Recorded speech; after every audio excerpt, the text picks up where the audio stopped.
things that he is capable of, including solving Rubik's Cubes, being a trick pogoer, being an amazing community organizer, and soon for something very new and very special. And I want Dan to tell you all about that now. Dan Brown.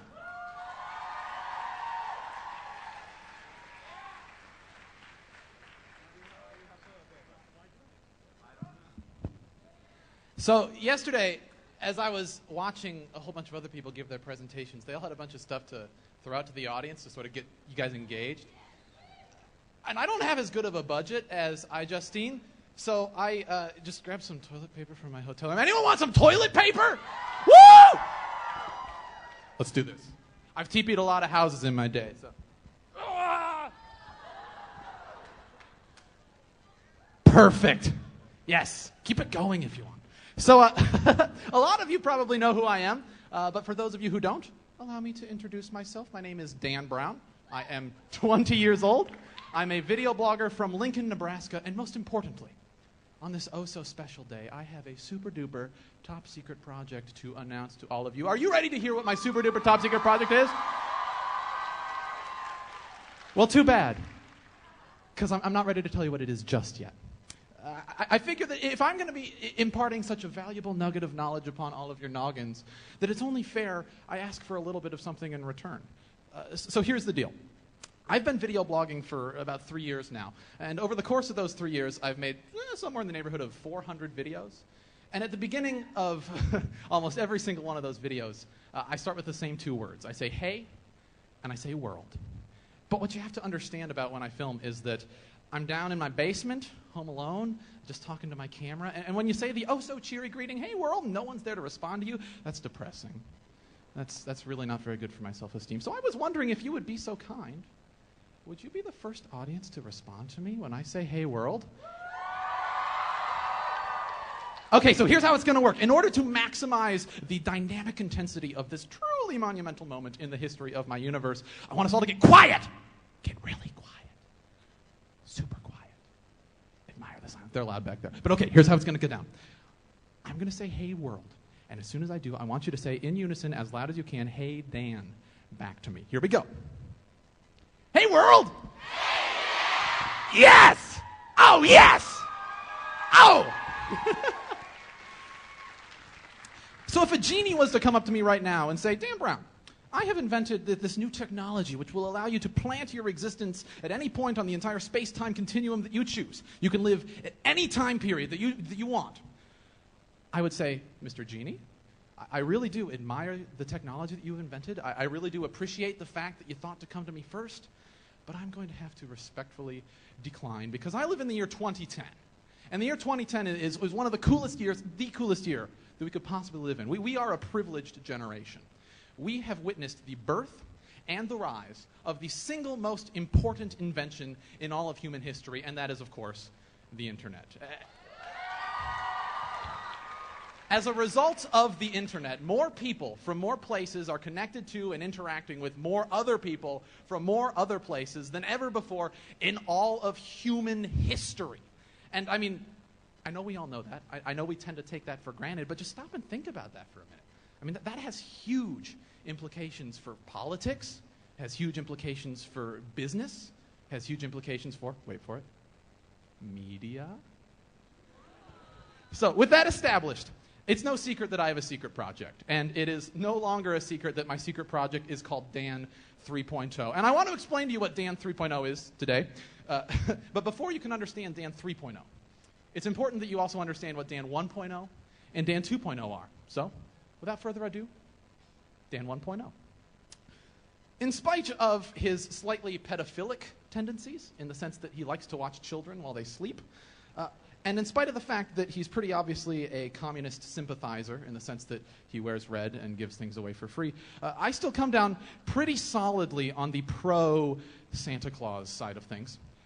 And let me explain to you why.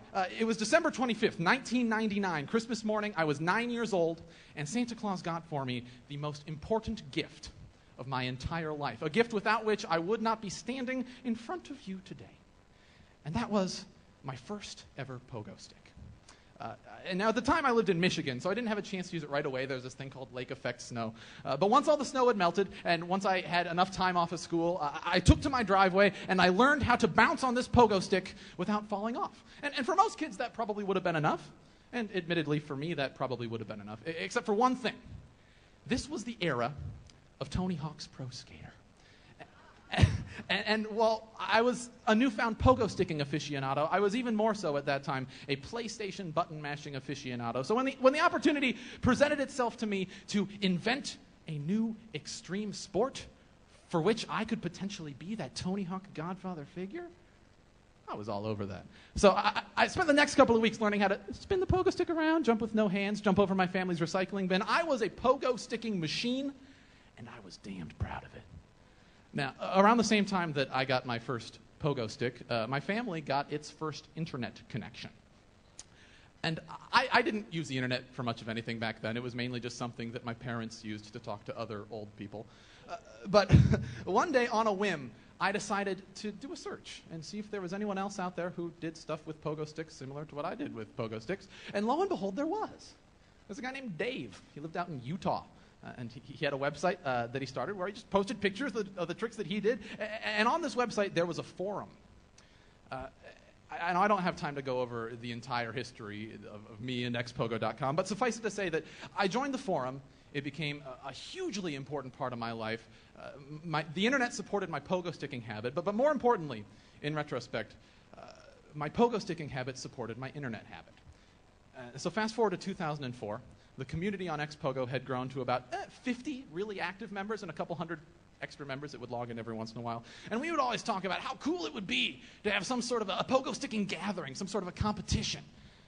But we were always just kind of waiting for someone to do it for us until one day I got sick of waiting for someone to do it for us.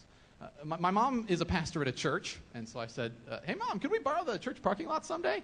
And she said, sure. And so I posted on the forum, August 13th, come one, come all, Pogo-Palooza, Lincoln, Nebraska. If you want, you can stay in my basement. And so eight different pogo stickers from all around the country came, and they stayed in my basement. And, my mom had to talk to their parents, and their parents had to talk to my mom to make sure that I wasn't a child molester and make sure they weren't child molesters. And there were no child molesters. And Pogo-Palooza happened. And, the event itself wasn't anything huge or spectacular. There were probably 30 or so spectators. But that's not what was so cool about Pogo-Palooza.